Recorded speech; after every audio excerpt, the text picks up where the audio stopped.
کسی کو دیا گیا دھکا گھوم پھر کے آئے گا آپ کی ہی طرف۔ وقت جب فیصلہ کرتا ہے تو گواہوں کی ضرورت نہیں پڑتی۔ جب کسی کم ظرف پر احسان کرو تو پھر اس کے شر سے بھی بچو۔ کچھ نیکیاں ایسی بھی ہونی چاہیے جن کا اللہ کے سوا کوئی گواہ نہ ہو۔ عقل مند اور بے وقوفوں میں کچھ نہ کچھ عیب ضرور ہوتا ہے۔ عقل مند اپنے عیب خود دیکھ لیتا ہے اور بے وقوف کا عیب دنیا دیکھتی ہے۔ تقریباً 18,000 مخلوقات میں صرف انسان ہی پیسہ کماتا ہے۔ کوئی مخلوق کبھی بھوکی نہیں رہتی اور انسان کا کبھی پیٹ نہیں بھرتا۔ میں آج تک اپنی خاموشی پر نہیں پچھتایا، جب بھی پچھتایا اپنے بول پر پچھتایا۔ ہم نے آداب کے چکر میں قرآن پاک اتنا اونچا رکھ دیا کہ اب ہاتھ نہیں پہنچ رہا۔ اے اللہ، جو میرے مقدر میں نہیں لکھا اس کی کوشش اور تمنا میں مجھے مبتلا نہ کرنا، اور جو میرے تقدیر میں لکھ دیا ہے اسے میرے لیے آسان کر دے، آمین۔ صبح سویرے کام شروع کرنا۔ نبی کریم صلی اللہ علیہ وآلہ وسلم نے ارشاد فرمایا، میں نے اللہ تعالیٰ سے دعا کی کہ یا اللہ میری امت کے لیے اس کے سویرے کے کاموں میں برکت عطا فرما۔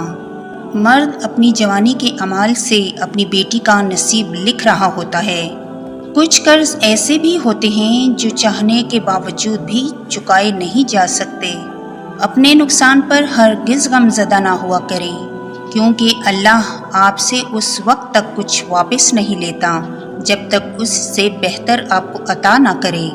زندگی جب بھی رلائے تو سمجھ جانا گناہ معاف ہو گئے، زندگی جب ہنسائے تو سمجھ جانا دعا قبول ہو گئی۔ عبادات ضرور کیجیے مگر معاملات پر بھی توجہ دیں۔ کعبے کے چکر لگانے سے لوگوں کو دیے ہوئے چکر معاف نہیں ہوتے۔ گھبرانا نہیں، ٹھوکر بھی ان کو لگتی ہے جن کو رب نے تھامنا ہوتا ہے۔ گندی سوچ اور پاؤں کی موچ کبھی انسان کو آگے نہیں بڑھنے دیتی۔ اپنوں سے ایسی لڑائی نہ لڑیں کہ لڑائی تو جیت جائیں مگر اپنوں کو ہار جائیں۔ ایک بزرگ سے کسی نے پوچھا، انسان کا سکون کہاں چھپا ہے؟ فرمایا، غفلت ہو جائے تو سجدے میں، غلطی ہو جائے تو توبہ میں۔ بیٹی جب پسند کی شادی کا کہے تو اسے بے حیا اور برا نہ کہو۔ پسند کی شادی بیٹیوں کا حق ہے اور ہمارے نبی حضرت محمد صلی اللہ علیہ وسلم کی سنت بھی۔ کوئی شے جب کم پڑتی ہے تب اس کی قیمت سمجھ آتی ہے۔ غلط صحیح کا فیصلہ خدا پر چھوڑ دو، تم انسان ہو، انسانیت پر زور دو۔ طوفان میں کشتیاں اور گھمنڈ میں ہستیاں اکثر ڈوب جاتی ہیں۔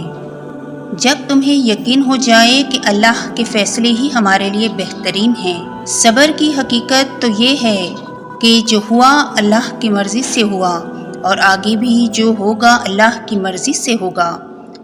شکر حالات جیسے بھی ہوں، ہر وقت بس شکر ادا کرنا چاہیے۔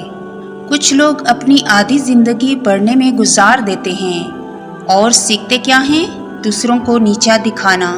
قرآن پاک بار بار کہتا ہے، نا امید نہ ہو، کمزور نہ پڑو، غمگین نہ ہو، بے شک اللہ ہر چیز پر قادر ہے۔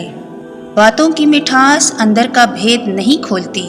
مور کو دیکھ کر کون کہہ سکتا ہے کہ یہ سانپ بھی کھاتا ہوگا؟ بے فائدہ ہے زندگی میں لوگوں کا ہجوم، پرخلوص جو مل جائے تو ایک شخص ہی کافی ہے۔ ترک کہاوت ہے، اگر کسی شخص سے تعلق کاٹ چکے ہو تو اس کے متعلق اپنی زبان بھی کاٹ دو۔